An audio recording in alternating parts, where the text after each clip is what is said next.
Se você gosta dessas histórias reais e emocionantes, já se inscreve no canal para me dar uma força e comenta aí de qual cidade você está assistindo essa história. Meu nome é Neide. Tenho 53 anos, mãos grossas de trabalho e um jeito de olhar as pessoas que muita gente confunde com arrogância. Não é. É só que aprendi cedo que o olho vê mais do que a boca precisa dizer e que a maioria das palavras que as pessoas falam é para encher silêncio, não para dizer coisa alguma. Nasci numa sexta-feira de chuva forte no interior do Piauí, numa casa de taipa onde minha mãe gritou tanto que os vizinhos acharam que era briga. Meu pai estava bêbado, minha mãe estava sozinha com a parteira e com Deus, nessa ordem. Cresci aprendendo que a vida não tem cerimônia nenhuma com a gente. Ela chega, faz o que quer e vai embora sem pedir licença. Casei com 22 anos. Antônio era 10 anos mais velho, homem quieto, de riso escasso e mão firme no trabalho. Não era romântico, não me trouxe flor nunca, não sabia fazer declaração, mas chegava em casa todo dia. Isso, para mim, que cresci acostumada com pai que sumia por semanas, era o amor mais concreto que eu conhecia. Homem que fica, homem que está lá quando você acorda. Ficamos juntos 26 anos. Nesse meio tempo, eu perdi um filho. Não gosto de falar sobre isso. Não porque me acabou sim, mas porque quando falo, as pessoas ficam com aquela cara de pena torta, aquela expressão de não saber o que dizer. E aí, ficam dizendo coisas que machucam mais do que ajudam. Foi vontade de Deus. Ele está num lugar melhor. Como se eu fosse idiota, como se essas palavras pudessem tampar um buraco desse tamanho dentro do peito. Meu filho se chamava Júnior.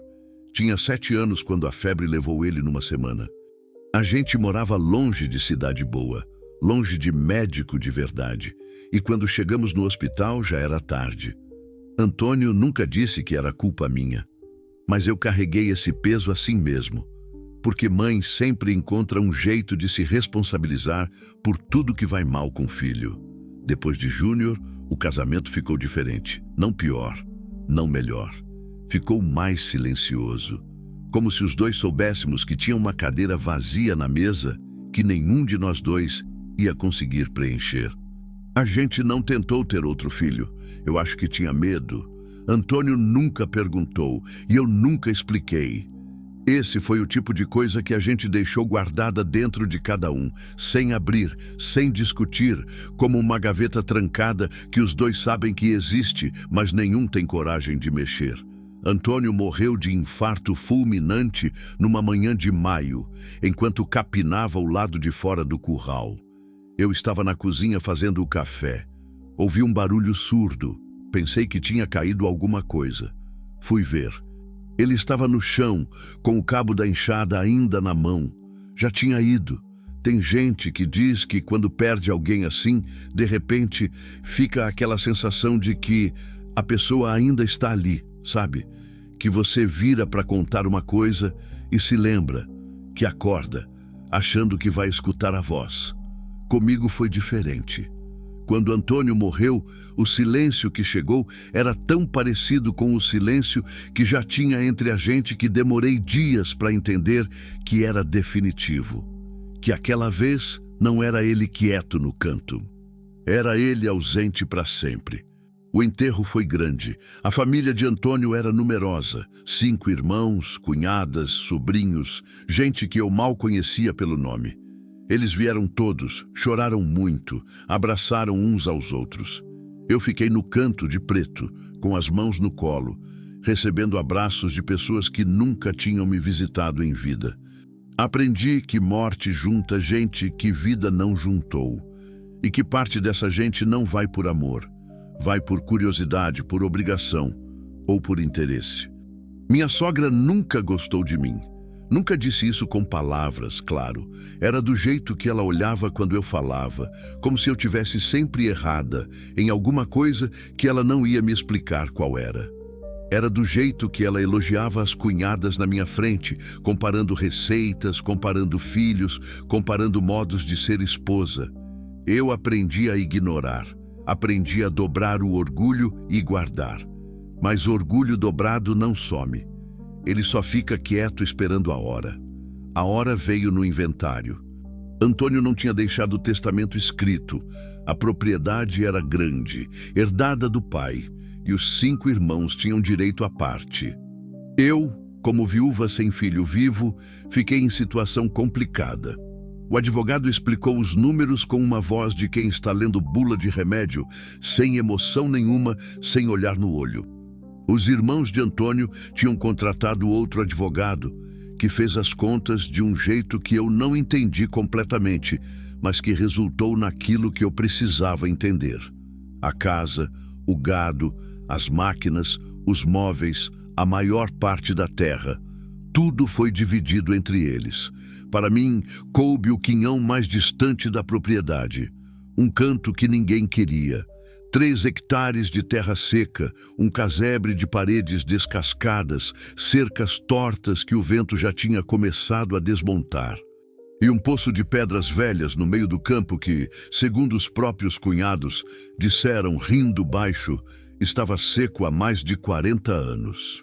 Minha cunhada mais velha, Rosária, mulher de Osvaldo, o irmão mais novo, me pegou pelo braço depois da reunião com jeito de gente que vai dizer coisa boa e disse: Neide, você ainda é nova, arruma a vida, vai para a cidade.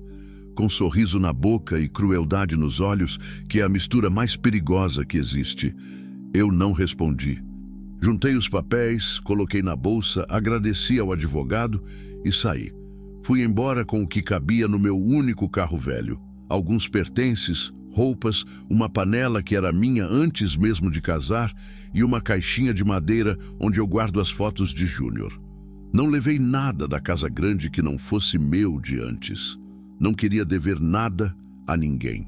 O casebre ficava a quase 6 quilômetros da sede da fazenda, por uma estrada de terra que na época das chuvas virava lamaçal e no seco virava pó.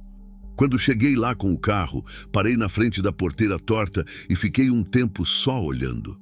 Era pequeno, feio e cansado, como eu. Desci do carro devagar. O sol batia de lado, tardinho, e a sombra da minha silhueta ficou esticada no chão rachado, comprida e fina. Entrei no casebre, cheirava a abandono, a mato seco, a tempo parado. O teto tinha uma telha faltando num canto e dava para ver um pedaço do céu alaranjado lá em cima. O chão era de terra batida.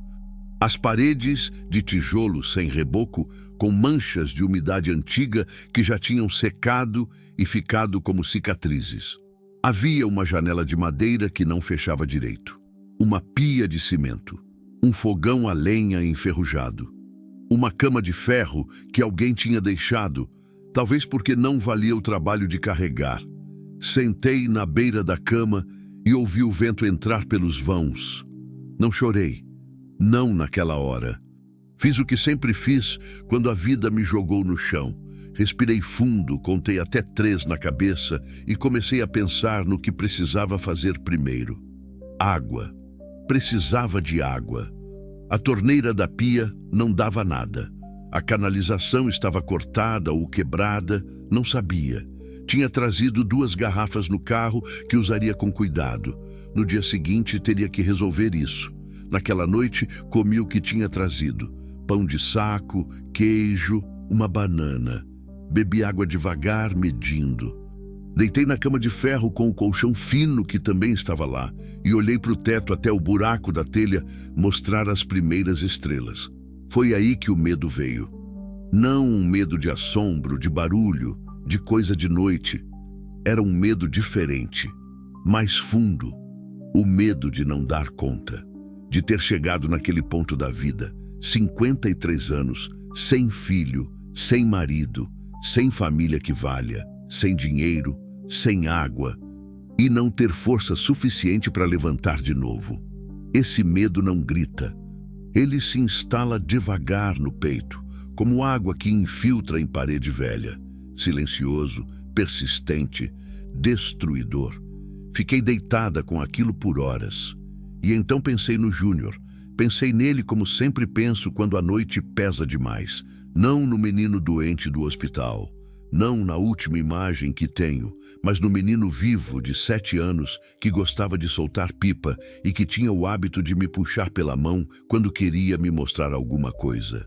Ele não explicava com palavras o que queria mostrar. Só puxava e esperava que eu olhasse. Pensei, se ele tivesse aqui, o que ele me mostraria nesse escuro? Fechei o olho e dormi. Na manhã seguinte, antes do sol raiar direito, eu já estava de pé. Lavei o rosto com o resto da água da garrafa, amarrei o cabelo, calcei o tênis velho e saí para conhecer o que era meu.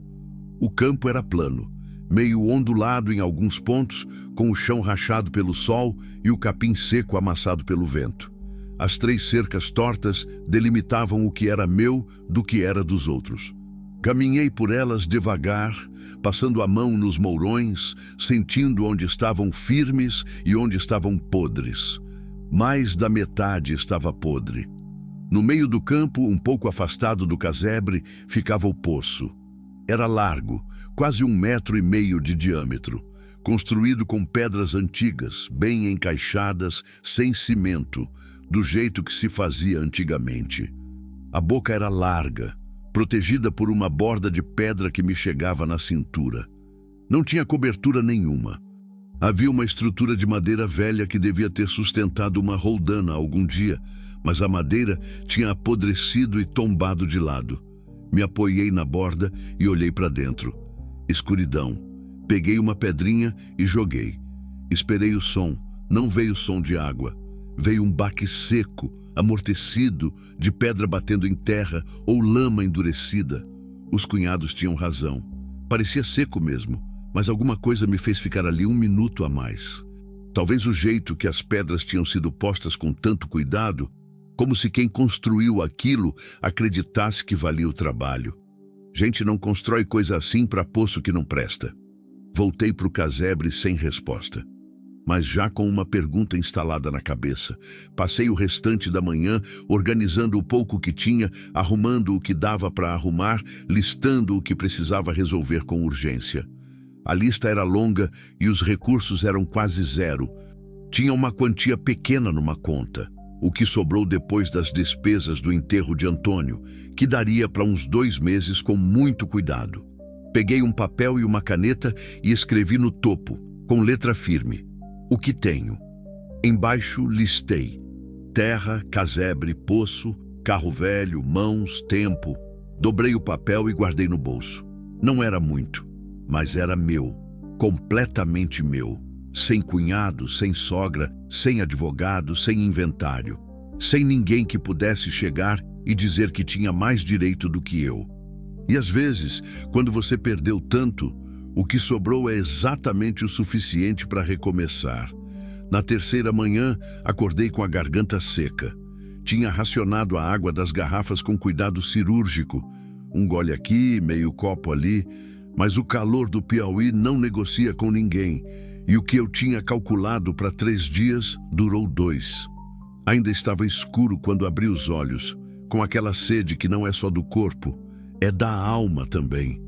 Aquela sensação de que tudo dentro de você está ressecando aos poucos. Fiquei deitada por um momento, olhando para o buraco na telha. O céu lá fora estava daquela cor roxa de antes do amanhecer, quando a noite ainda não decidiu ir embora de vez.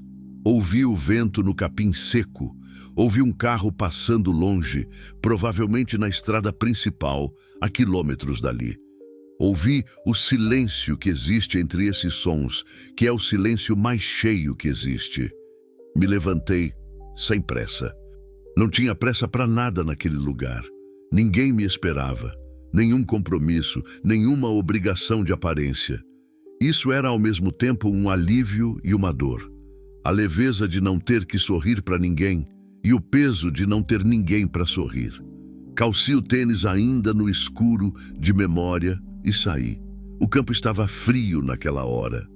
No sertão, a temperatura cai à noite com uma seriedade que pega de surpresa quem não conhece. O mesmo chão que ferve de tarde fica gelado de madrugada, como se o sol levasse todo o calor consigo quando vai embora e deixasse a terra sozinha no frio. Cruzei o campo pisando devagar, sentindo o capim seco ceder sob os pés. A lua ainda estava no céu, magra, dando uma luz suficiente para não tropeçar. Cheguei no poço. Não tinha nenhum plano. Vim por teimosia, acho. Ou por falta de opção, que às vezes é a mesma coisa. Me apoiei na borda de pedra e olhei para dentro de novo, como tinha feito na primeira manhã. O escuro lá embaixo era do mesmo jeito, fundo, fechado, sem resposta. Mas dessa vez eu olhei por mais tempo. E foi aí que vi.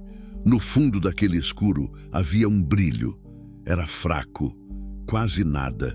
Podia ser reflexo da lua, podia ser pedra molhada, podia ser ilusão de olho cansado. Mas estava lá, pulsando baixo, com aquela constância de coisa que existe de verdade. Não da forma trêmula e incerta das ilusões, mas com uma firmeza quieta, como brasa encoberta por cinza que ainda guarda calor dentro. Fiquei parada por um tempo que não sei medir. O vento bateu. A lua andou um pouco no céu. Eu continuei olhando. Alguma coisa estava viva lá dentro. Voltei para o casebre. Peguei a lanterna de pilha que tinha trazido. Voltei correndo. E olha que eu não corro há anos, o joelho direito não deixa. E me apoiei de novo na borda. E apontei a luz para dentro. O feixe de luz desceu e iluminou as paredes internas do poço. As pedras eram as mesmas de cima, bem encaixadas, escurecidas de tempo e umidade antiga. Mais fundo, a parede ficava mais escura, com o reboco de barro que alguém tinha passado em algum ponto da história, selando as juntas. E no fundo, a lanterna mostrou o que o olho nu mal tinha visto. Não era água. Era um brilho vindo de debaixo da camada de lama endurecida e folhas secas que tinham acumulado no fundo ao longo de décadas. Um reflexo metálico, discreto, mas real. Tinha alguma coisa enterrada ali. Meu primeiro pensamento foi prático. Preciso descer. Meu segundo pensamento foi sensato. Não sou idiota. Poço fundo, sozinha, sem ninguém para me ajudar se algo der errado. Meu terceiro pensamento atropelou os dois. Mas eu preciso saber o que é isso. Passei o resto da manhã improvisando. Tinha uma corda grossa no carro. Sempre carrego, porque estrada de chão pede isso. E um balde de plástico enferrujado que encontrei encostado na parede do casebre. Amarrei o balde na ponta da corda com o nó que Antônio me ensinou uma vez. Aquele que aperta quando puxa e não solta. Fiz uma estrutura de alavanca com o que sobrava da madeira velha da roldana, encaixando no que ainda estava firme da borda do poço. Não era engenharia nenhuma, era só jeito de mulher que aprendeu que quando não tem ferramenta certa, tem que inventar com o que tem. Desci o balde devagar, deixando a corda correr entre as mãos com cuidado. Quando chegou no fundo, dei algumas sacudidas para mexer a lama. Ouvi o baque surdo lá embaixo. Dei mais umas sacudidas laterais, arrastando o balde pelo fundo. Depois puxei. A corda pesou, mais do que deveria pesar um balde vazio ou um balde com um pouco de lama. Puxei devagar, fazendo força com os dois braços, com o ombro que já não é jovem, com a determinação de quem não tem mais nada a perder. A corda vinha centímetro por centímetro, rangendo na madeira improvisada, e eu puxava sem parar, sem pensar, só puxava. Quando o balde chegou na borda, minhas mãos estavam vermelhas e a respiração estava curta. Dentro dele, coberto de lama escura e endurecida, havia um objeto, retangular, pequeno, de metal. Peguei com as duas mãos.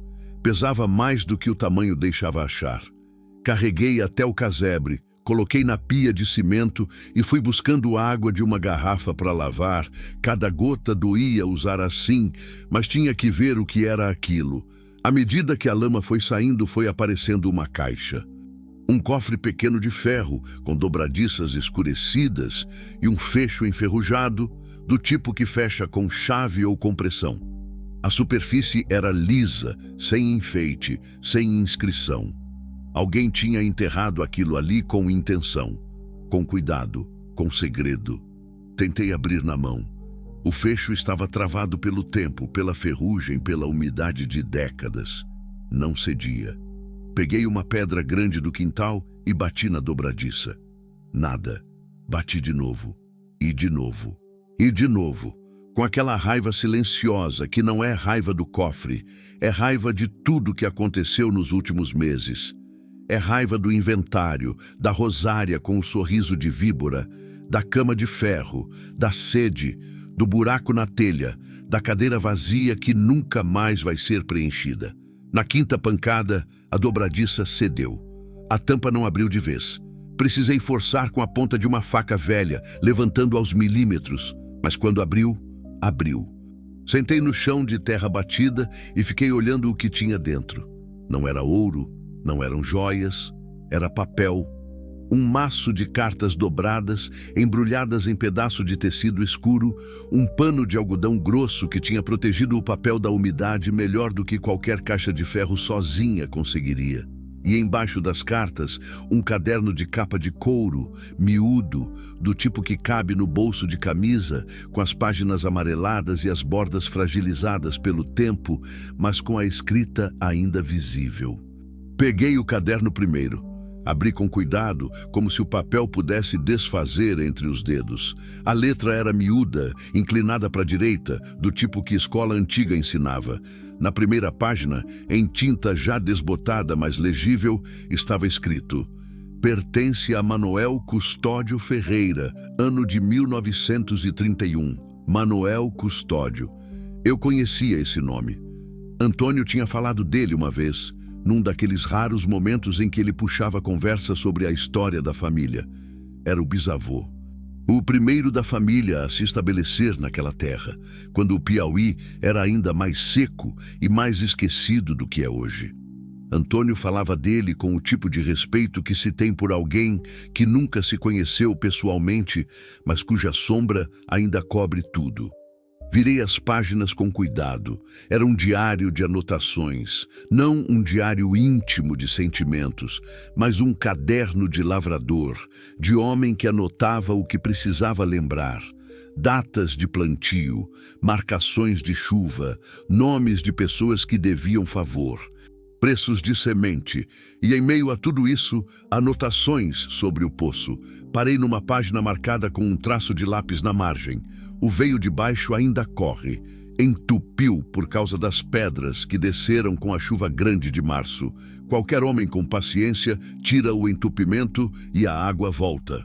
Marquei as pedras certas na parede do lado norte, 3 palmos abaixo da borda. Quem souber olhar, vai encontrar. Li 3 vezes. O poço não estava seco. Estava entupido. Tinha diferença. Uma diferença enorme. Seco é morte, entupido é obstáculo, e obstáculo eu sabia enfrentar. Peguei as cartas então. Eram 7, dobradas e numeradas no canto superior direito com um lápis, como se Manuel tivesse organizado para que fossem lidas em ordem. Eram cartas escritas para a esposa. Dona Generosa, o nome estava no começo de cada uma, escritas durante uma viagem que ele fez pelo interior para negociar terra. Falavam de saudade, de filhos, de preocupação com a seca, mas 2 delas falavam da terra em si. Na carta de número 5, ele descrevia o que tinha encontrado enquanto cavava o poço. Generosa, a terra aqui guarda água debaixo, como quem guarda segredo. O veio que encontrei vai além do que a vista alcança. Se um dia eu não estiver mais para cuidar disso e os filhos não souberem o valor do que têm, algum dia alguém vai chegar e entender. Terra que tem água embaixo não é terra pobre. É terra que está esperando alguém que acredite nela. Fechei a carta devagar. Fiquei um longo tempo sentada no chão com aquelas palavras na cabeça. Um homem morto há décadas, que nunca me conheceu, que não tinha como saber que eu existiria, tinha escrito uma frase que parecia endereçada para mim. Algum dia alguém vai chegar e entender. Eu tinha chegado sem querer, sem escolha, empurrada pelo descaso dos vivos. E tinha encontrado o que os vivos não tinham tido paciência de procurar. Olhei para as minhas mãos, calejadas, com a marca vermelha da corda ainda na palma. Mãos que tinham lavado roupa, parido filho, enterrado marido, assinado inventário, carregado caixote. Mãos que ainda tinham trabalho a fazer. Me levantei. Fui até o poço de novo. Dessa vez, me inclinei pela borda e passei a lanterna devagar pela parede interna do lado norte, descendo palmo a palmo, como o diário indicava. 3 palmos abaixo da borda. Minha altura me ajudava. Sou alta, sempre fui. O que a família de Antônio chamava de grande demais para mulher, com aquele jeito de transformar característica em defeito. Encontrei as marcações. Eram 3 pedras levemente diferentes das outras, menores, mais claras, colocadas em ângulo ligeiramente diferente. Não era coisa que qualquer olho veria sem saber o que procurar. Era coisa de quem sabia que ia esconder e sabia que ia precisar que alguém achasse. Passei o dedo na parede e a argamassa que vedava entre essas pedras estava diferente, mais recente. Não recente de anos, recente de décadas. Talvez dos anos 40 ou 50, quando alguém já tinha tentado desentupir e não tinha conseguido terminar o serviço. Entendi o que precisava fazer. Era trabalho de dias, talvez de semanas. Precisaria de ferramentas que não tinha, de força que estava começando a questionar se ainda tinha, e de água, ironia de toda ironia, para aguentar trabalhar sob o sol do sertão enquanto tentava trazer a água de volta. Mas pela primeira vez, desde que assinei os papéis do inventário, desde que ouvi o riso baixo dos cunhados, desde que entrei naquele casebre que gemia com o vento e senti o medo infantil de não dar conta, pela primeira vez eu tinha uma direção. Não era esperança. Esperança é coisa de quem ainda pode se dar ao luxo de sonhar sem provar. O que eu tinha era diferente. Era uma pista escrita por um homem morto, guardada num poço que todo mundo tinha dado como inútil, encontrada por uma mulher que todo mundo tinha dado como descartável. Guardei o caderno e as cartas dentro da caixinha de madeira onde estão as fotos do Júnior. Ficaram juntos ali, os mortos que me guiam.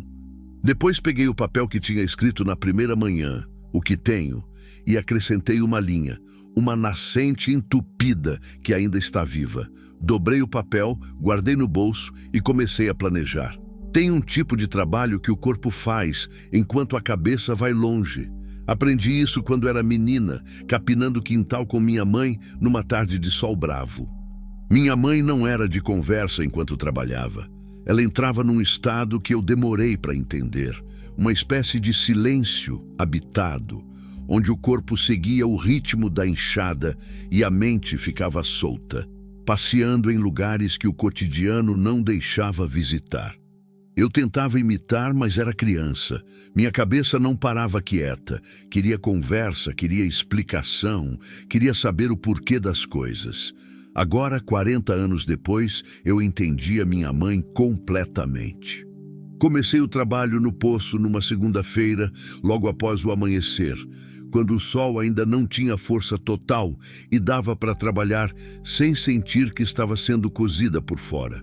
Tinha passado o fim de semana me preparando. Fui de carro até o distrito mais próximo, uma cidadezinha de nome Bom Retiro, que tinha um mercadinho, uma farmácia, um posto de saúde que abria 3 vezes por semana e uma ferragista pequena onde comprei o que podia pagar. Uma picareta usada, um balde de metal mais robusto, luvas de borracha finas, uma corda mais comprida e mais grossa, 20 litros d'água numa bombona de plástico que coube no banco de trás do carro. A dona da ferragista, uma mulher de uns 60 anos, cabelo branco preso num coque justo, óculos de grau grosso, me olhou com aquela curiosidade discreta do interior, que não pergunta diretamente, mas fica esperando que você explique. Poço, eu disse, antes que ela perguntasse. Preciso limpar um poço. Ela assentiu como se fosse a coisa mais natural do mundo. Sozinha? Sozinha. Ela foi buscar as luvas num prateleira mais alta sem comentar mais nada. Isso eu respeitei nela. De volta ao casebre, montei o que chamei mentalmente de estação de trabalho. que era basicamente a borda do poço com a corda, o balde e a picareta encostada do lado. Reli as anotações do caderno de Manuel Custódio 3 vezes, até ter certeza de que entendia o que ele descrevia. O entupimento estava na camada de lama, pedra solta e folha acumulada no fundo. Mas havia também um bloqueio nas pedras marcadas da parede norte. Provavelmente uma pedra que tinha deslizado e vedado a entrada do veio de água, como uma rolha num gargalo. O plano era simples e extenuante. Primeiro, esvaziar o fundo o máximo possível, retirando camada por camada de sedimento com o balde. Depois, tentar mexer nas pedras da parede interna a partir de cima, usando vara longa, para ver se liberava alguma coisa. Se não funcionasse, precisaria descer. E descer significava confiar na corda, no nó e no próprio corpo. Comecei pelo mais seguro. O primeiro balde que subi do fundo trouxe lama pesada, escura, com cheiro de terra úmida e tempo parado. Lama que não é seca, lama úmida. Isso já era informação. Terra completamente seca não tem aquela consistência, aquele peso pastoso. Tinha umidade lá embaixo. Não muita, mas tinha. Descarreguei o balde a alguns metros do poço e voltei. Segundo balde, terceiro, quarto. O sol subiu. Tirei o blusão e continuei de camiseta. As luvas de borracha escorregavam no cabo da corda. Então as tirei também e trabalhei com as mãos nuas, aceitando que ia ter bolha, ia ter calosidade, ia doer. Dor de trabalho é diferente de dor de tristeza. A de trabalho você sente enquanto faz, termina quando para e deixa o corpo cansado, mas honrado. A de tristeza você carrega sem parar e ela não deixa nada de honra, só de peso. Preferia a dor do trabalho. Na 9ª ou 10ª vez que puxei o balde, parei para descansar. Sentei na borda do poço, bebi água da bombona com cuidado, olhei para o campo ao redor. A terra era feia naquela época do ano, seca, rachada, com o capim queimado de amarelo. Mas era grande, tinha profundidade, tinha horizonte. Os 3 hectares que me tinham dado como sobra, como parte que ninguém queria, eram, na verdade, um espaço considerável. Cabia muita coisa ali, se a terra tivesse o que precisava para produzir. Voltei ao trabalho. No terceiro dia, aconteceu a primeira coisa inesperada. Eu estava no 15º ou 20º balde, já tinha perdido a conta, quando ouvi um carro na estrada de terra. Carros não passavam por ali. A estradinha que levava ao casebre era ramal fechado, não tinha destino além de mim. Então quem viesse de carro estava vindo me ver. Larguei a corda e esperei. Era uma caminhonete branca velha, daquelas de cabine dupla com a lataria amassada do cotidiano de fazenda. Parou na frente da porteira quebrada. Desceu um homem de uns 40 e poucos anos, seco de corpo, queimado de sol, chapéu de palha na cabeça. Não reconheci o rosto de imediato. Ele acenou com a mão antes de chegar perto. Gesto de quem sabe que chegar sem anunciar em terra alheia pede licença do corpo antes que a boca fale. Dona Neide! Ele parou a uns 5 metros. Sou Eudes. Eudes Barroso. Minha terra faz divisa com a senhora do lado do poente. Vizinho. Fiz um aceno seco com a cabeça. Vim ver se a senhora precisava de alguma coisa. Ele disse, olhando para o poço, para o balde, para a corda, para as minhas mãos vermelhas. Soube que a senhora chegou faz uns dias. E no interior, notícia de vizinho novo chega antes do vizinho novo. Não tem malícia nisso, é só o jeito de lugar pequeno funcionar. As pessoas prestam atenção porque dependem umas das outras, mesmo sem admitir. Estou bem, disse. Minha voz saiu mais rouca do que eu queria. Tinha falado pouco naqueles dias, quase nada. Ele olhou para o poço de novo. Tinha um jeito de olhar que não era intromissão. Era curiosidade honesta. Tentando desentupir o poço do seu Manuel, aquilo me pegou de surpresa. Conhecia o poço? Meu pai falava. Ele tirou o chapéu, passou a mão no cabelo curto. Dizia que o velho Manuel tinha achado um veio bom ali, mas que depois que ele morreu ninguém teve paciência de continuar. Os filhos venderam a parte deles, a propriedade foi passando de mão em mão. O poço foi ficando para trás. Fiquei quieta, processando. Eudes olhou para mim com um respeito direto, sem cerimônia. Se a senhora precisar de mão, pode chamar. Não cobro. Vizinho é vizinho. Eu chamo se precisar, disse. Não era recusa, era verdade. Sabia que podia chegar um momento em que precisaria de ajuda que mãos sozinhas não davam. Ele assentiu, botou o chapéu de volta e foi embora do mesmo jeito que tinha chegado, sem pressa, sem esperar agradecimento, sem fazer da gentileza um favor que cobrava depois. Fiquei olhando a caminhonete sumir na estrada de terra e pensei que existem dois tipos de gente no mundo: os que chegam com ofertas que escondem cobranças e os que chegam com ofertas que são só o que parecem ser. Eudes parecia ser do segundo tipo, mas aprendi a não confiar rápido demais. Aprendi isso da pior forma. Voltei para o poço.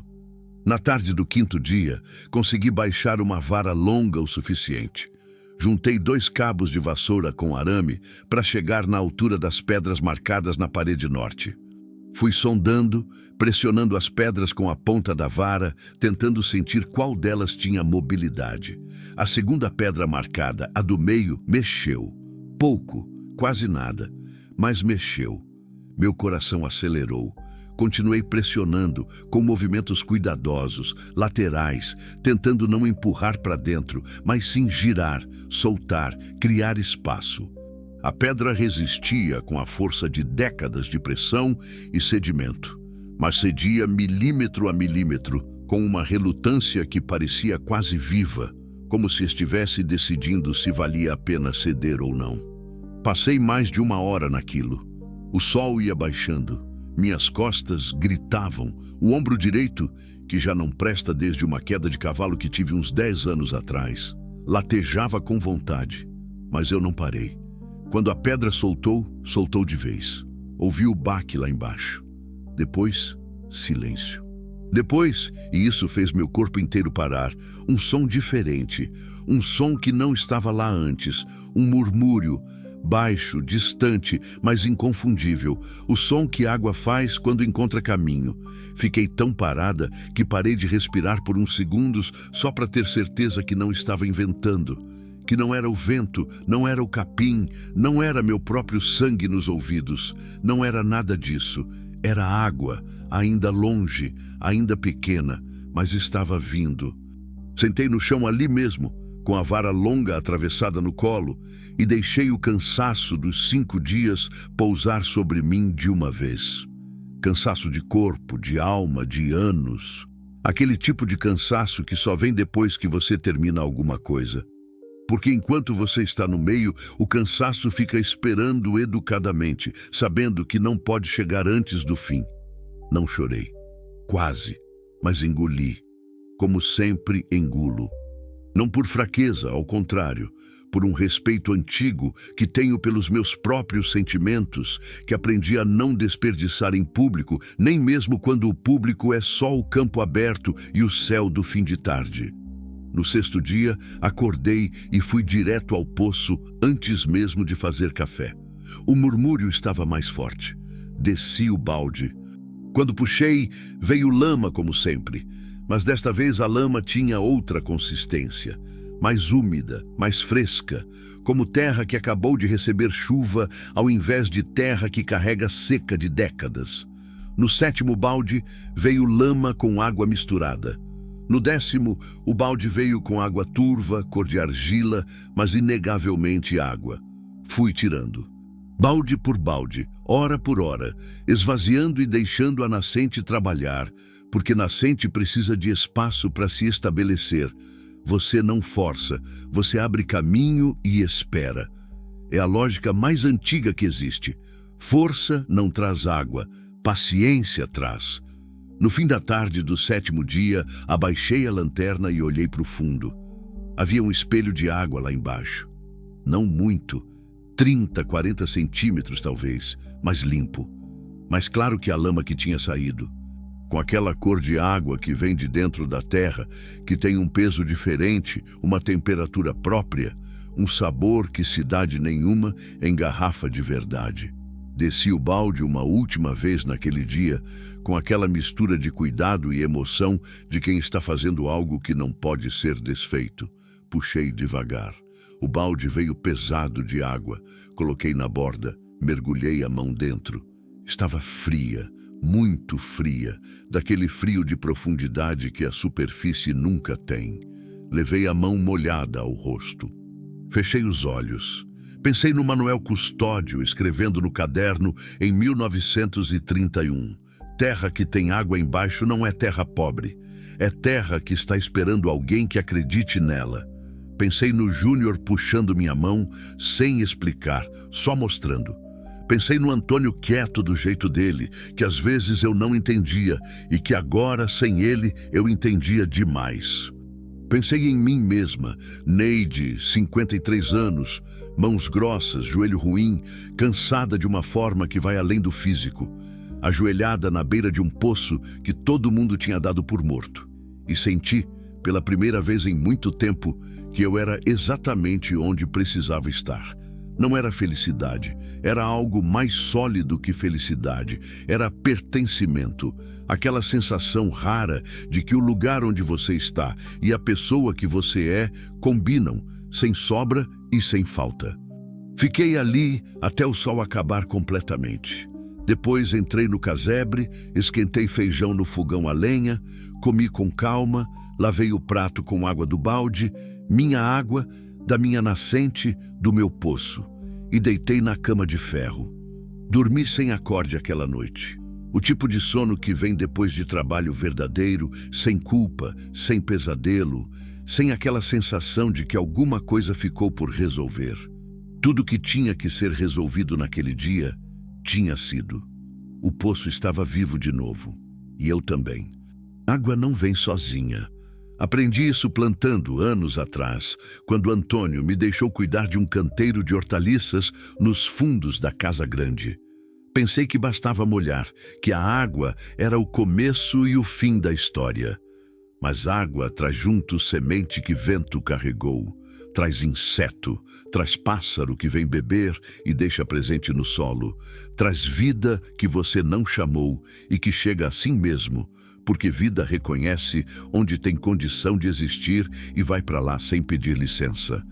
O poço trouxe junto mais do que eu esperava.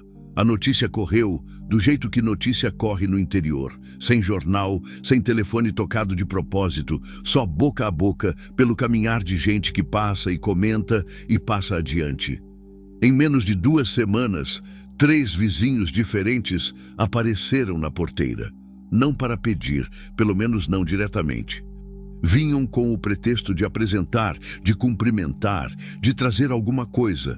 Um trazendo 1 litro de mel, outro trazendo uma muda de pé de limão enrolada num saco plástico.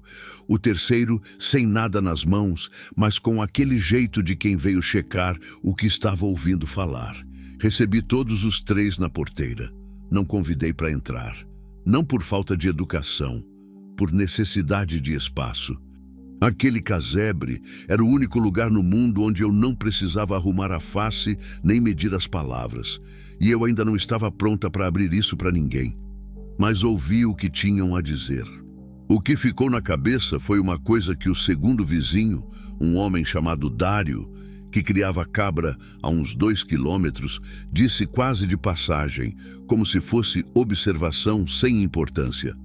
A senhora sabe que o terreno aqui tem saída para o riacho que passa pelo fundo da chapada?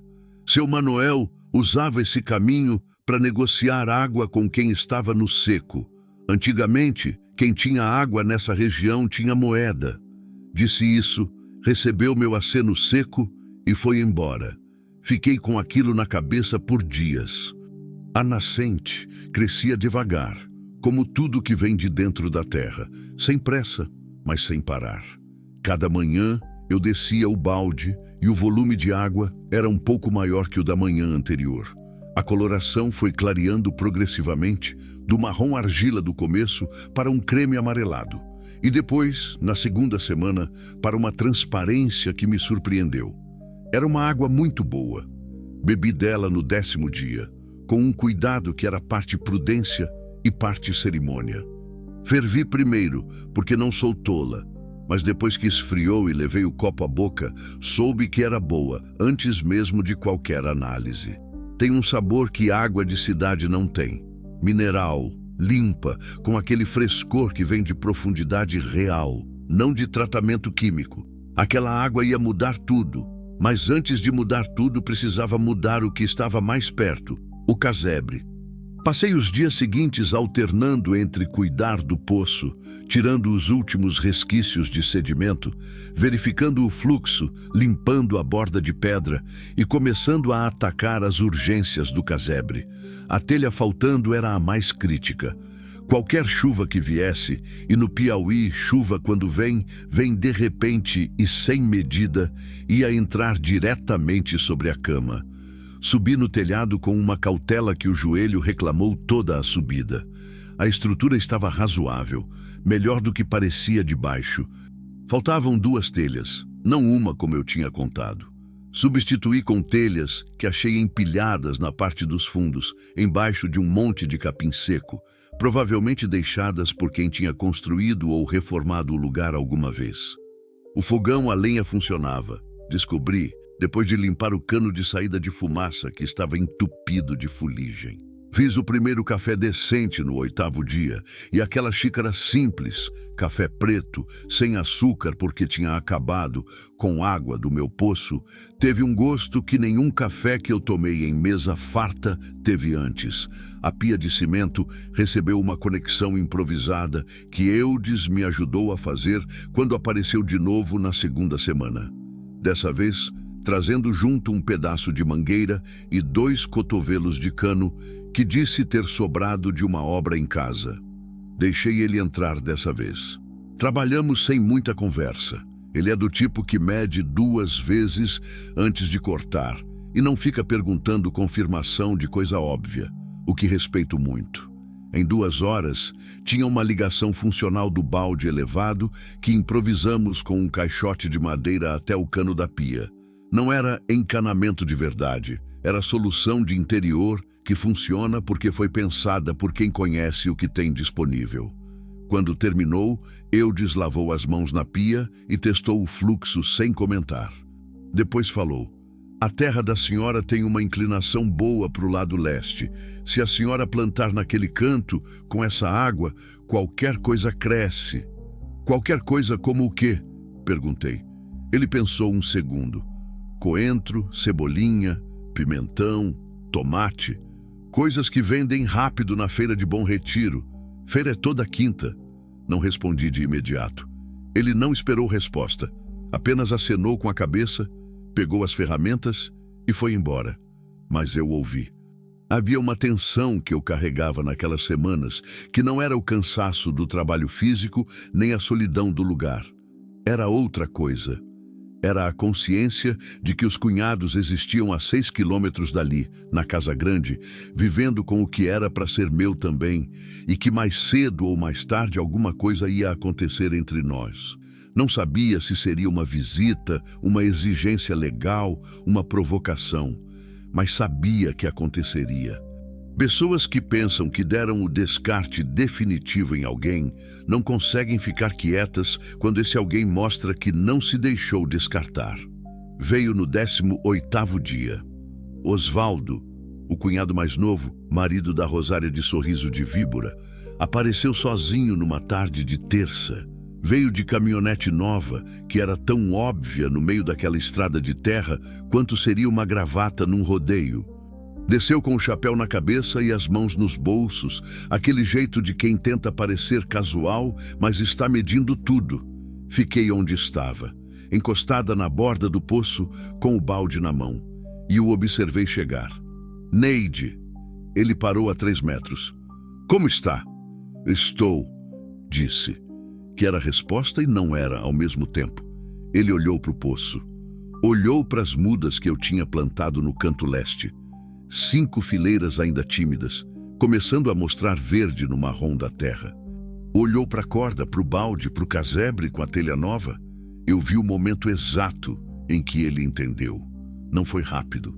Foi como ver alguém recalcular uma conta que achava que já estava fechada.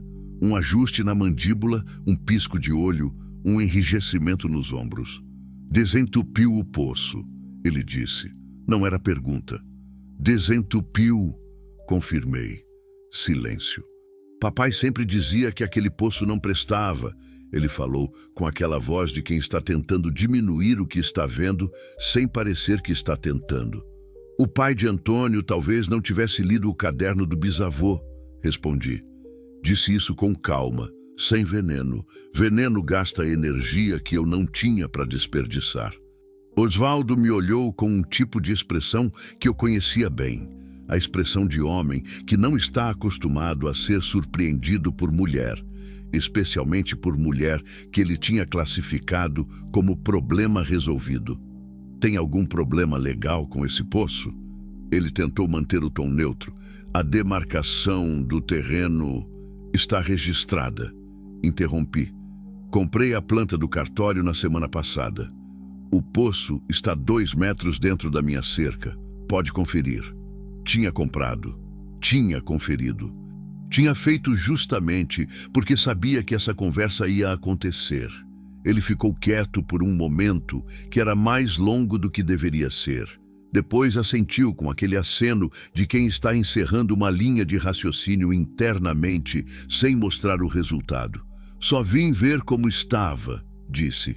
Voz diferente agora, mais plana. Está bem. Virei para o poço e comecei a puxar a corda de volta, como se a conversa tivesse terminado, porque tinha terminado. Ouvi os passos dele se afastando. Ouvi a porta da caminhonete. Ouvi o motor. Só quando o som sumiu na estrada de terra, eu parei de puxar a corda e deixei os ombros descansar.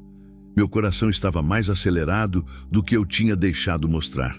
Não de medo, de raiva contida, aquela raiva que você segura porque sabe que expressão de raiva dá munição para quem quer te ver reagindo. Mas tinha passado. Eu tinha passado. O primeiro tomate apareceu numa manhã de quinta-feira, pequeno, ainda verde, mas firme e real como promessa cumprida.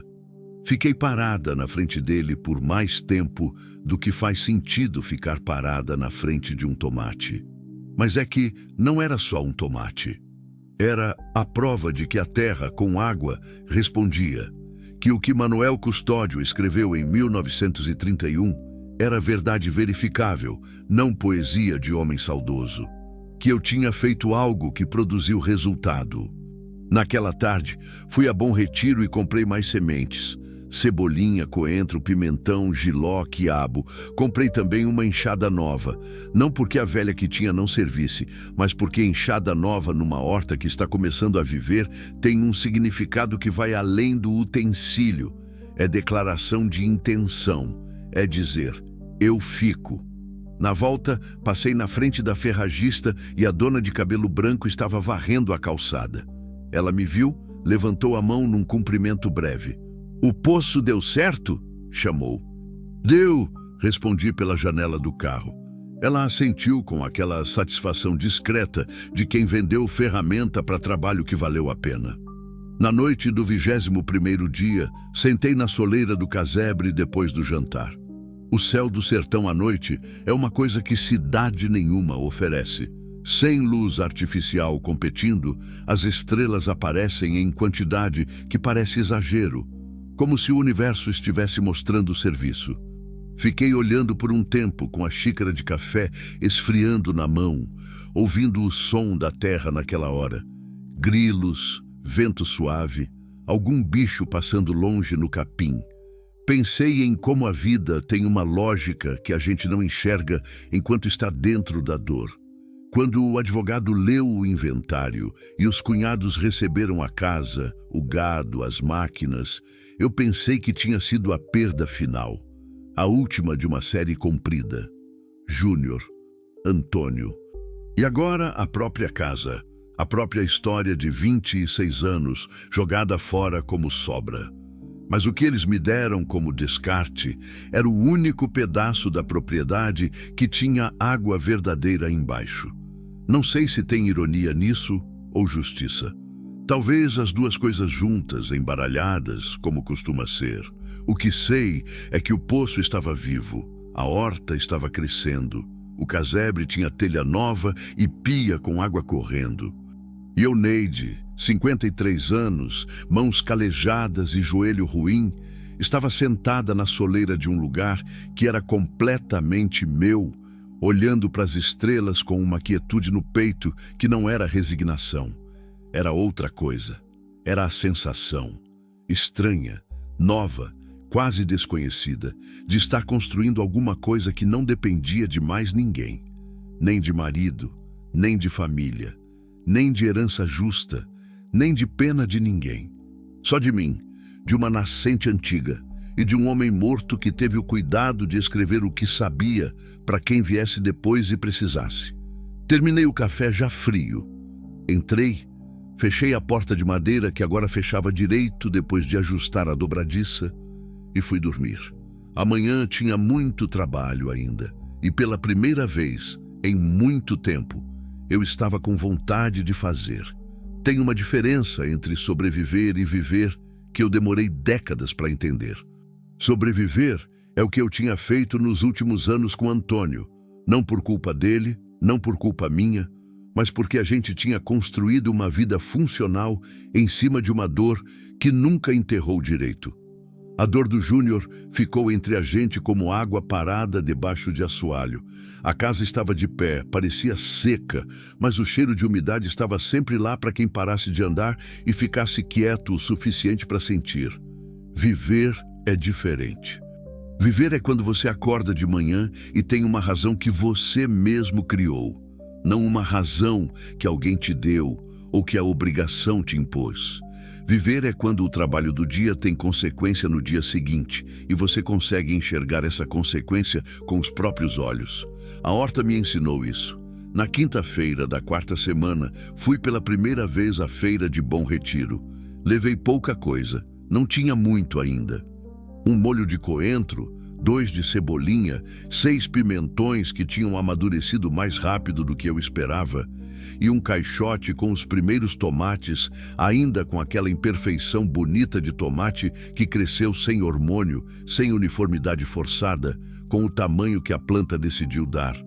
Cheguei cedo, antes do sol esquentar, e montei uma banca pequena no espaço que o feirante ao lado, um senhor de uns 70 anos que vendia farinha e rapadura, me indicou com um gesto de cabeça, sem palavras, com a generosidade silenciosa de quem já está há muito tempo num lugar e sabe que o espaço não é dele, é da feira. Fiquei parada atrás do caixote, sem gritar preço, sem chamar cliente. Não sou de voz alta, nunca fui. Algumas pessoas passaram sem olhar. Outras pararam, pegaram o tomate, apertaram, cheiraram, colocaram de volta. Normal de feira. A mercadoria tem que aguentar ser julgada, é parte do negócio. A primeira venda foi uma mulher de meia-idade que pegou todos os pimentões de uma vez e não pechinchei no preço que eu tinha colocado. Pagou, enfiou num saco plástico que trouxe do próprio bolso e foi embora. Não trocamos mais do que o número do preço e o tanto do troco. Mas quando coloquei aquele dinheiro no bolso, senti um peso que não era do dinheiro em si, que era pouco, era o suficiente para comprar mais semente e talvez sobrar um pouco, mais do que representava. Era o primeiro dinheiro que eu tinha ganho com as próprias mãos, em terra própria. Tudo que tinha antes vinha de uma estrutura que incluía Antônio, incluía a fazenda dele, incluía uma posição que dependia de um casamento, que dependia de um homem que já não estava mais. Aquele dinheiro era só meu. Não tem como explicar o tamanho disso para quem nunca perdeu a própria autonomia sem perceber que estava perdendo. O senhor da farinha se chamava Seu Benedito. Fui descobrindo isso ao longo das semanas em que continuei indo à feira, porque Seu Benedito era do tipo de pessoa que revela o próprio nome aos poucos, em pedaços, como quem não quer dar tudo de uma vez, mas também não quer guardar segredo. Na segunda-feira me disse o nome. Na terceira, me ofereceu um pedaço de rapadura com o café que ele trazia numa garrafa térmica. Na quarta, quando eu cheguei encharcada de uma chuva que pegou no caminho, ele tinha guardado meu espaço com um caixote virado e disse apenas: "Sabia que a senhora vinha assim mesmo." Fui cedendo espaço para ele na conversa aos poucos, do mesmo jeito que ele cedeu espaço na feira. Contei pouco e ele não forçou. Contei que era viúva, que tinha chegado faz pouco, que estava tocando uma terrazinha sozinha. Ele ouviu com aquela atenção de velho que já ouviu muita história e sabe o que perguntar e o que deixar em paz. Numa tarde, esperando a chuva passar embaixo da lona da banca, ele disse uma coisa que ficou: "Todo mundo aqui acha que a senhora veio parar no pior pedaço da região. Eu acho que a senhora veio parar no lugar certo. Lugar certo nem sempre parece bom no começo." Não respondi, mas guardei. A horta cresceu. Com a regularidade da nascente e a dedicação que eu tinha para dar, porque quando você não tem muito mais no que investir energia, você investe no que está na sua frente, as plantas foram avançando com aquela determinação silenciosa que planta bem irrigada tem. Cada fileira ganhava volume. As folhas ficavam mais escuras, mais firmes, aquele verde que indica raiz forte e água constante. Acrescentei uma fileira de maxixe, depois uma de pepino. Depois, numa decisão que pareceu grande na hora, plantei uma seção maior de tomate. 3 vezes o que tinha plantado antes, apostando que a feira absorveria. Absorveu. Na sexta semana, a banca já ocupava o dobro do espaço inicial, e eu precisei de 2 caixotes para carregar tudo no carro. Ainda era pequeno, ainda era o começo de alguma coisa que não sabia exatamente o formato que ia tomar, mas era real, era progressivo, era feito de trabalho que tinha resultado visível. Eu desapareceu de novo numa tarde de sábado, dessa vez sem pretexto de trasnada. Veio diretamente, parou a caminhonete na porteira e gritou antes de descer: "Posso entrar?" Esse cuidado eu apreciei. Entrou e foi direto para a horta. Olhou as fileiras com atenção de produtor, agachou para ver a base das plantas, pressionou a terra com o polegar para sentir a umidade. "A água está chegando até aqui de forma constante?" perguntou. "Constante", confirmei. Ele ficou em silêncio por um momento. Depois falou, olhando para as plantas e não para mim, do jeito que homem do campo fala quando está dizendo coisa séria. "Tem uma cooperativa em Floriano que compra hortaliça de produtor pequeno. Não paga o preço de mercado cheio, mas compra volume garantido toda semana. Se a senhora chegar a produzir o dobro disso aqui, vale a pena negociar com eles." "Conhece alguém lá?" perguntei. "Meu primo é associado." Ele se levantou, bateu a terra das mãos. "Posso apresentar quando a senhora estiver pronta." "Quando a senhora estiver pronta." Não disse se, disse quando. Pequena diferença, grande respeito. Foi no começo do 2º mês que a saudade veio de um jeito diferente. Não era saudade de Antônio. Essa eu já sabia o formato, já tinha aprendido a conviver com ela. Uma presença constante, mas administrável, como dor de dente que você aprende a não tocar com a língua. Era saudade do Júnior. Veio numa tarde sem motivo aparente, sem gatilho óbvio. Eu estava regando a horta com o regador que tinha comprado na ferragista, fazendo o movimento lento de quem rega sem pressa, e de repente ele estava lá. Não a lembrança dele, mas a sensação dele. A sensação de ter um filho vivo, de ter alguém que depende de você, de um jeito que nada mais no mundo depende, aquela responsabilidade que é também a forma mais pura de amor que existe. Parei de regar. Fiquei parada no meio da horta com o regador na mão e senti aquilo passar por mim como aquelas rajadas de vento que aparecem do nada no sertão. Fortes, breves, que dobram o capim e depois somem como se nunca tivessem existido. O Júnior teria 31 anos agora.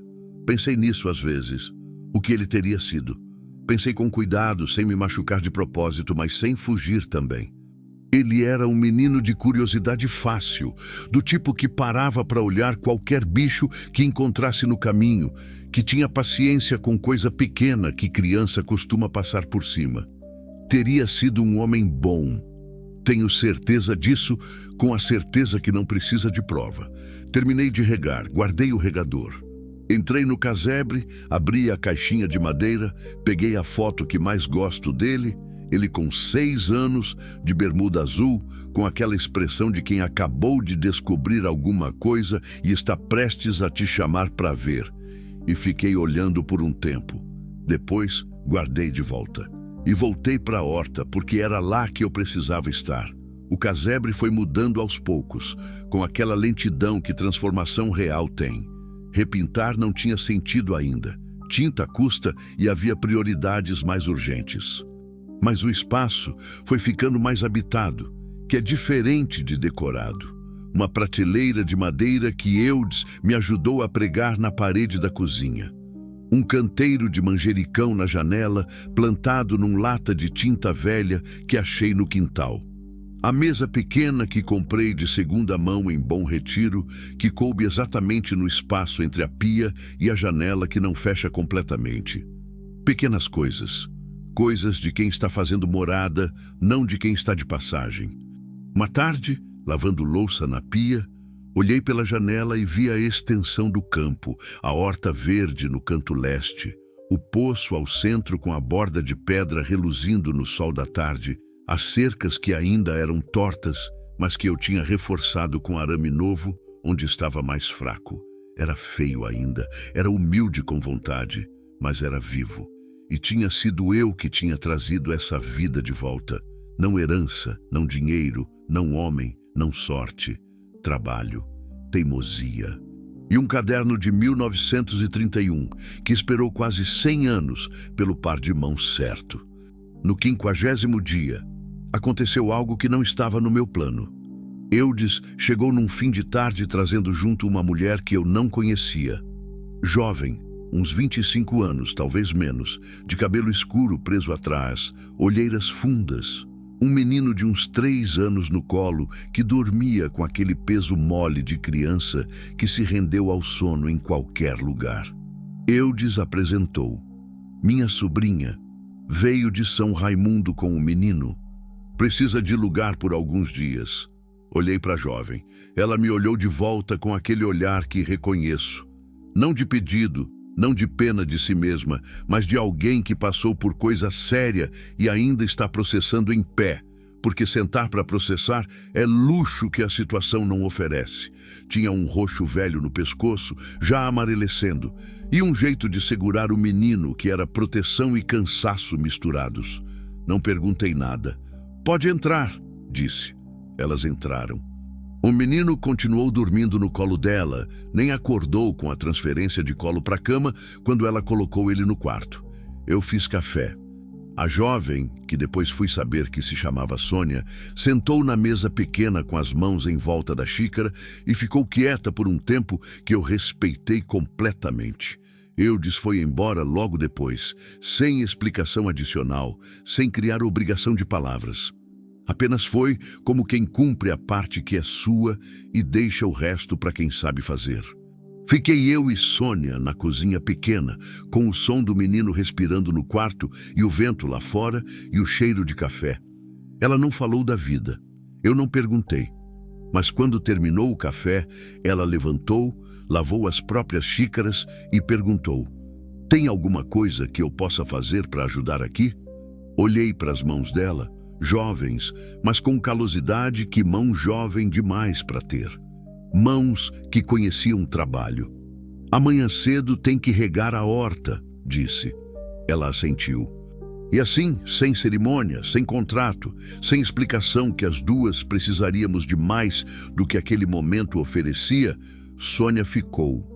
Tem perguntas que a vida responde sem avisar que está respondendo. Você passa anos carregando uma questão no fundo do peito. Não uma pergunta com palavras, não algo que você consegue formular direito, mas uma dúvida que age no corpo como aquele incômodo vago de quem está num lugar que não é o seu, sem saber exatamente qual seria o lugar certo. Você dorme com ela, acorda com ela, trabalha com ela, come com ela. Ela fica quieta às vezes, sumida, e você acha que resolveu. Depois volta, mais funda do que antes. A minha pergunta, que demorei para entender que era pergunta, era simples. Para que serve uma vida que ficou? Não estou falando de suicídio, não é isso. Estou falando daquela sensação específica de quem enterrou filho, enterrou marido, viu a família se desmontar peça por peça e ficou de pé sem entender muito bem por qual razão. Quando tudo que ancorava vai embora, você fica olhando para as próprias mãos, perguntando o que elas ainda têm a fazer no mundo. A resposta foi chegando em pedaços, não de uma vez, não com clareza de revelação. Chegou como a água da nascente chegou. Primeiro, um murmúrio quase imperceptível, depois um fio, depois volume, depois fluxo constante, que se torna parte natural da paisagem, a ponto de você esquecer que já não estava ali. E parte dessa resposta tinha o nome de Sônia. Ela acordava antes de mim. Descobri isso na segunda manhã, quando saí para regar a horta no escuro ainda roxo de antes do amanhecer, e encontrei ela já lá, com o regador na mão, fazendo o trajeto entre as fileiras, com aquele cuidado de quem foi ensinado bem ou de quem aprendeu observando com muita atenção. Fiquei parada por um momento, olhando sem que ela me visse. Tinha algo naquele movimento. A jovem sozinha na horta regando em silêncio, com o filho ainda dormindo dentro, com aquela postura de quem está fazendo trabalho de verdade e não favor, que me bateu de um jeito que não sei explicar direito. Era como ver alguém que ainda não sabe que vai sobreviver demonstrando já os instintos de quem vai sobreviver. Eu reconhecia isso, porque tinha sido eu. Já que você acordou antes, faz o lado direito que eu faço o esquerdo, chamei. Ela me olhou. Assentiu. A gente dividiu a horta sem mais palavras. O menino se chamava Davi. Tinha 3 anos e a seriedade de criança que cresceu em ambiente tenso. Aquela atenção permanente no rosto, aquele jeito de avaliar situação nova antes de se soltar nela, como se tivesse aprendido cedo que mudança nem sempre significa melhora e que era mais seguro esperar para ver. No primeiro dia, ele ficou quieto, colado na perna da mãe, me olhando de longe com aqueles olhos grandes e cautelosos. No segundo dia, me seguiu pela horta a 2 metros de distância sem falar, só observando. No terceiro, apontou para o pé de tomate e disse: "Vermelho." "Vermelho", confirmei. "Tomate."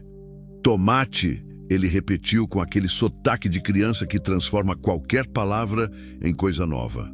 No 4º dia, ele já estava do meu lado na horta, de mãozinha estendida pedindo para segurar o regador junto. Crianças decidem confiar num ritmo que adulto perdeu.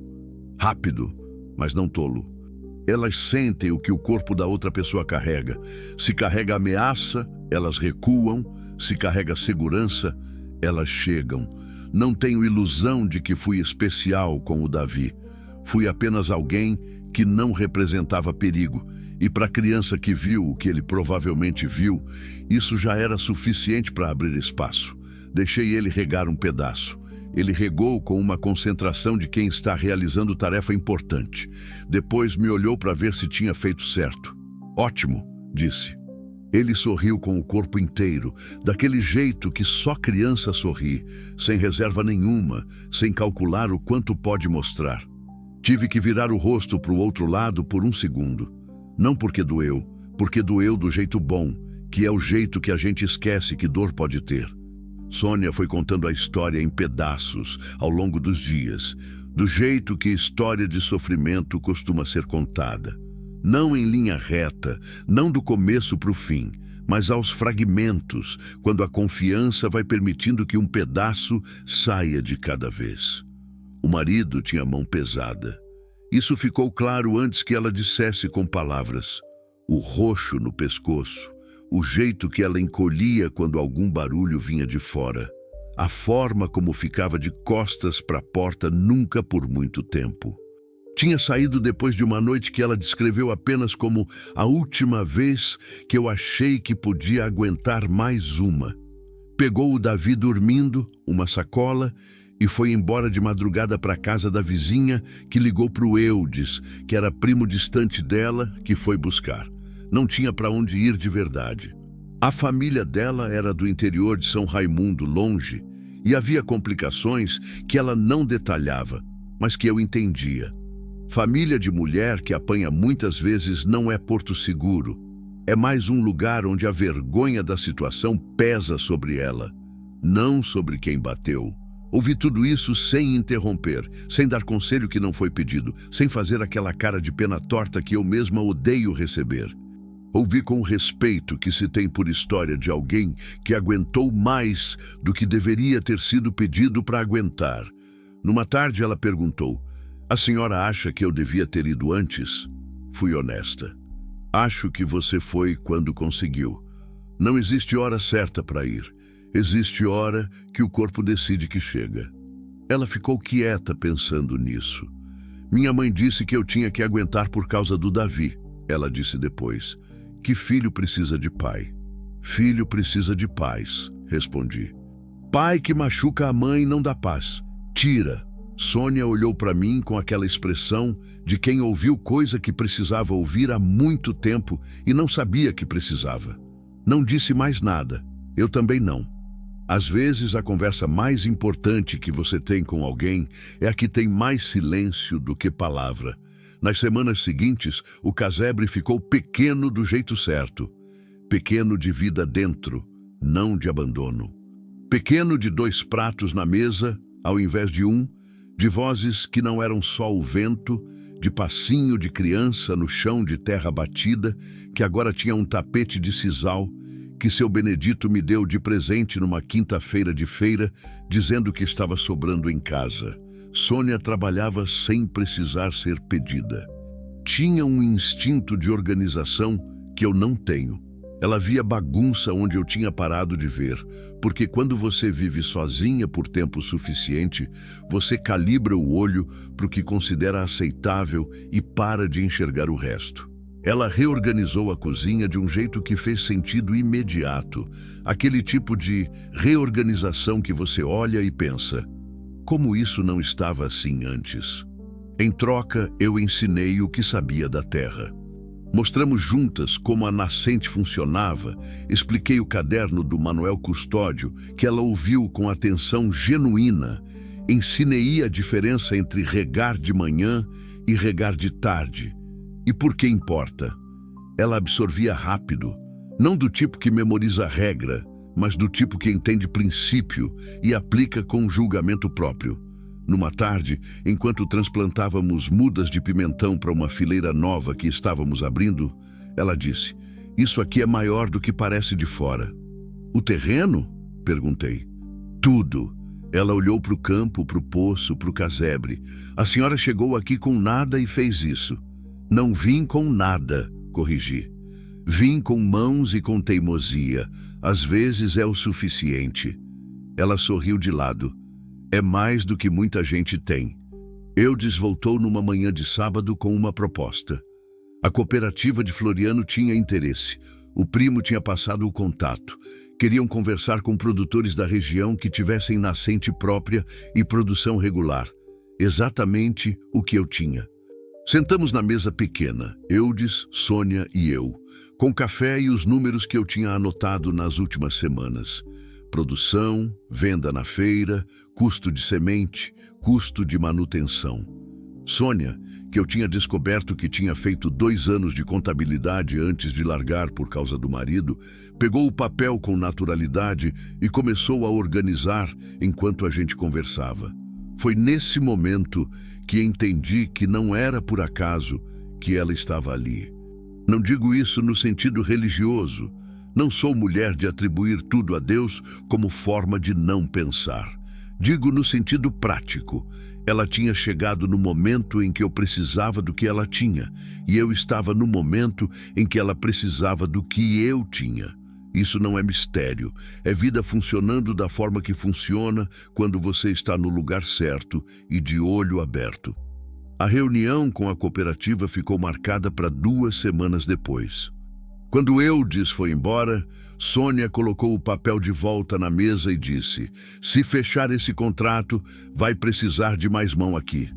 "Vai", concordei. "Eu posso ficar." Ela disse com aquela voz direta de quem ultrapassou o ponto em que precisava de rodeio. "Não de favor, trabalho por salário quando tiver. Enquanto não tiver, fico ajudando e a senhora me dá o que puder." Olhei para ela por um momento. Para ela e para as cicatrizes, que não eram visíveis, mas que eu sabia que estavam lá, nos mesmos lugares onde as minhas ficaram. "Você vai precisar resolver sua situação legal", disse. "Separação, guarda do Davi, tudo isso." "Eu sei." Ela sustentou o olhar. "Vou resolver. Tenho um advogado em Bom Retiro que atende pelo CRAS às terças", disse. "Eu te levo." Ela assentiu. Sem drama, sem gratidão exagerada. Com aquele aceno simples de pessoa que aceita ajuda concreta sem transformar em dívida emocional, porque aprendeu a diferença entre as duas coisas. Eu gostei dela por isso. A reunião com a cooperativa foi numa quarta-feira de manhã em Floriano. Vesti a roupa mais arrumada que tinha, que não era grande coisa, mas estava passada. E fui com Sônia, que insistiu em vir e que, quando chegou a hora de apresentar os números, os apresentou com uma clareza que me surpreendeu a mim mesma, porque eram os meus números, mas na voz dela e com a organização que ela tinha dado, eles pareciam mais sólidos, mais sérios, mais reais do que quando estavam no meu papel rabiscado. O homem da cooperativa, um engenheiro agrônomo chamado Roberto, jovem, óculos de grau, jeito de quem acredita no que faz, ouviu tudo com atenção. Fez perguntas técnicas sobre a nascente que eu respondi sem enrolar, porque não sei mentir bem e porque não precisava mentir. No fim disse: "A produção de vocês ainda é pequena para o que a cooperativa normalmente trabalha, mas a constância da água é o que mais importa para nós. Aqui na região, produtor que tem nascente própria não para na seca. E produtor que não para na seca é produtor com quem a gente quer contrato." Firmamos um acordo inicial, modesto, com margem para crescer conforme a produção crescesse. Não era o suficiente para virar vida fácil. Era o suficiente para ser base. Base é tudo que você precisa quando sabe construir em cima. Na volta, no carro, Sônia ficou quieta por um bom tempo, olhando pela janela. O Davi dormia no banco de trás. O sol batia de lado na paisagem seca do sertão que eu tinha aprendido a olhar com outros olhos. Não como pobreza de terra, mas como descrição de terra. Terra que guarda o que tem para quem tem paciência de encontrar. "A senhora está pensando em expandir?" Sônia perguntou sem tirar o olho da janela. "Estou", disse, "mas devagar." "Por que devagar?" Pensei na resposta por um momento. "Porque o que cresce devagar é o que fica." Ela ficou quieta com isso. Depois assentiu com a cabeça, um aceno lento de quem está guardando frase que vai precisar mais tarde. Numa noite do 3º mês, com o Davi dormindo e Sônia já no quarto que tinha virado dela no casebre, porque o casebre tinha virado das duas, sem contrato, sem cerimônia, com aquela naturalidade de coisa que se estabelece porque faz sentido. Eu sentei de novo na soleira. A noite estava igual a tantas outras. Estrelas exageradas, vento suave, som do campo. Mas eu estava diferente. Abri a caixinha de madeira que carrego comigo desde sempre e peguei as fotos do Júnior. As olhei devagar, uma por uma, como faço às vezes quando a saudade precisa de forma, de rosto, de algo concreto onde pousar. Depois, peguei o caderno do Manuel Custódio, li de novo a página marcada, aquela que li pela primeira vez com a garganta seca e o poço ainda entupido. Terra que tem água embaixo não é terra pobre, é terra que está esperando alguém que acredite nela. Tinha lido aquilo como mensagem sobre a terra. Demorei para entender que era mensagem sobre mim, porque eu tinha água embaixo também. Tinha desde sempre. Não há água fácil de quem não sofreu. Essa não existe, e quem diz que tem, está mentindo, ou não chegou no fundo ainda. Tinha a água de quem foi fundo mesmo, fundo de verdade, e encontrou ali alguma coisa que não seca porque vem de lugar que calor de superfície não alcança. Vinha de Júnior, que me ensinou que amor de mãe não tem tamanho nem prazo. Vinha de Antônio, que nos seus 26 anos quietos ao meu lado, me mostrou que presença é forma de amor que não precisa de palavras para ser real. Vinha da minha mãe, capinando em silêncio numa tarde de sol, mostrando sem saber que trabalho honesto é dignidade, não castigo. Vinha do Manuel Custódio, que nunca me conheceu, mas teve cuidado de escrever o que sabia porque acreditava que alguém um dia precisaria. E vinha de mim mesma, de Neide, 53 anos, mão grossa, joelho ruim, que tinha chegado naquele pedaço de terra como descarte e tinha decidido, sem drama, sem discurso, que não ia aceitar esse papel. Oswaldo mandou recado semanas depois, através de um conhecido comum, não veio pessoalmente, que já era sinal de alguma coisa, perguntando se eu estaria interessada em conversar sobre a água. Mandei recado de volta dizendo que quando ele quisesse conversar, era só aparecer, que eu estava sempre na propriedade. Não apareceu. Não me surpreendeu. Gente que pensa que descartou você não consegue te encarar quando você se recusa a ficar no lugar do descarte. Encarar significa admitir que avaliou errado, e essa é uma conta que muita gente prefere não fechar. Rosária, eu não ouvi falar mais. O sorriso de víbora deve estar dirigido para outro alvo agora. Que fique. Na primeira quinta-feira do quarto mês, montei a banca na feira de Bom Retiro, com Sônia do lado. A banca era o dobro do que era no começo. 2 caixotes de tomate, parte da produção nova, maior, mais uniforme, porque Sônia tinha pesquisado técnica de condução de galho que tinha feito diferença. Coentro, cebolinha, pimentão vermelho e amarelo, pepino, quiabo. E estreando naquele dia, os primeiros pés de manjericão em vasinho, ideia de Sônia, que disse que em cidade pequena gente compra planta de tempero com vaso para ter em casa se o preço for certo. O preço foi certo. Vendemos todos os vasinhos antes do meio-dia. Seu Benedito, do lado, tomou um gole do café da garrafa térmica e comentou sem olhar para mim. Disse que o lugar era certo. Disse, concordei. Ele não é de muita conversa. Eu também não. A gente se entendia bem por isso. No fim daquela tarde, na volta para casa, o Davi dormia no banco de trás, abraçado num brinquedo de plástico que Sônia tinha comprado com o primeiro dinheiro que ganhou. Um carrinho vermelho pequeno que ele tinha escolhido com a seriedade de quem toma decisão importante. Sônia olhava pela janela igual à vez da cooperativa, mas o olhar era diferente, mais solto, menos vigiado. Você está bem? Perguntei. Ela pensou na pergunta que eu gosto.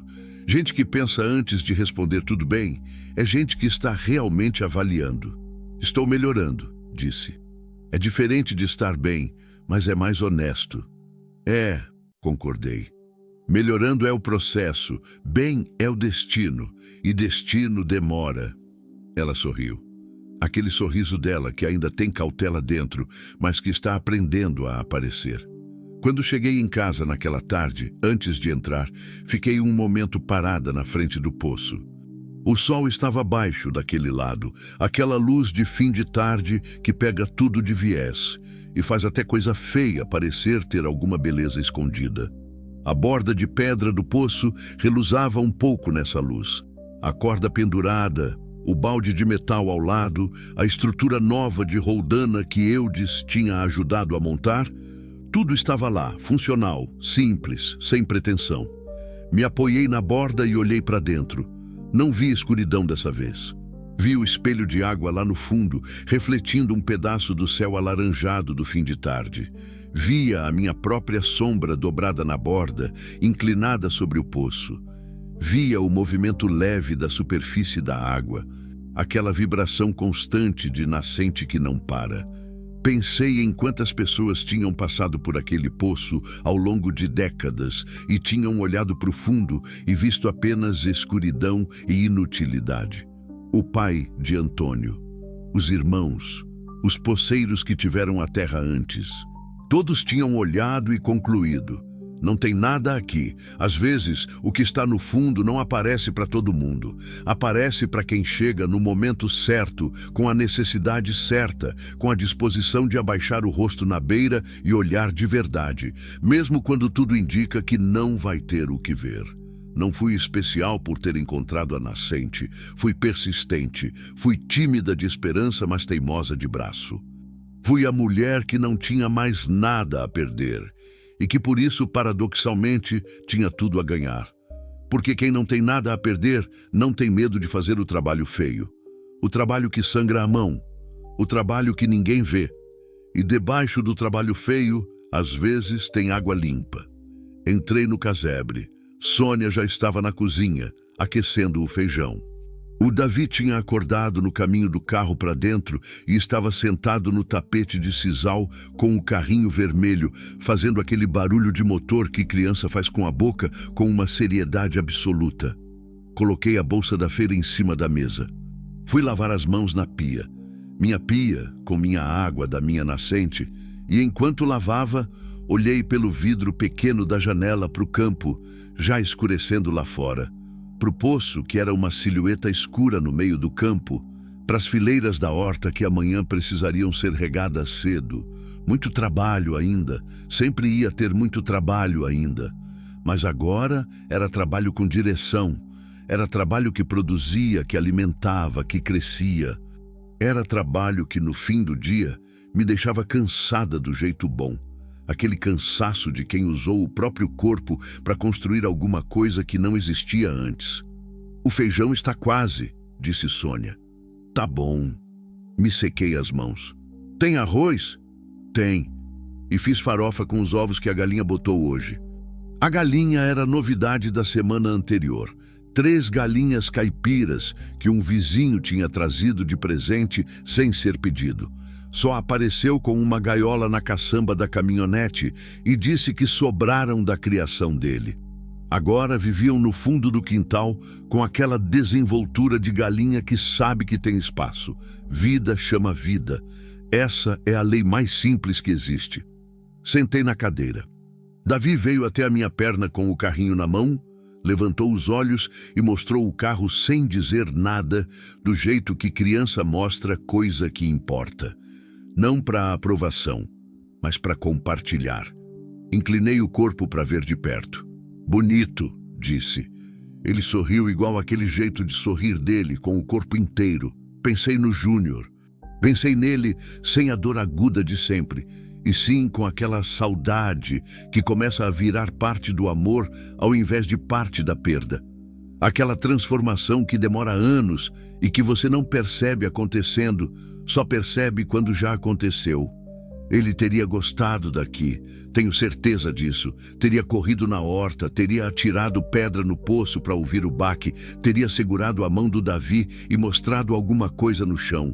Um besouro, uma pedra bonita, qualquer coisa pequena que merecia atenção.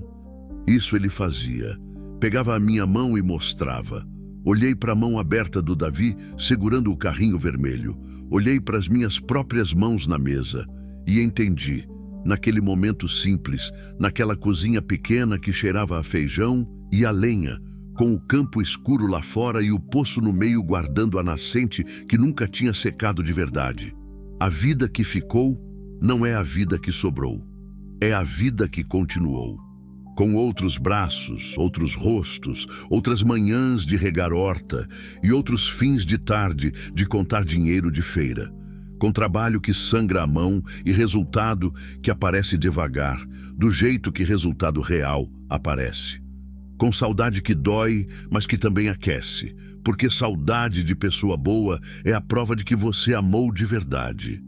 Eu tinha chegado naquele pedaço de terra como quem chega no fim, mas fim era o que os outros tinham decidido por mim. O que eu decidi por mim mesma foi diferente. Foi começo. E começo, quando tem água embaixo e mãos dispostas em cima, não tem limite que outro possa marcar. Neide, 53 anos. Mãos grossas de trabalho, joelho que reclama, voz que fala pouco e olho que vê muito. Viúva, mas viva. Do jeito que viva precisa ser, com terra, com água, com trabalho, com gente do lado e com a certeza calma de quem encontrou no fundo do escuro exatamente o que precisava.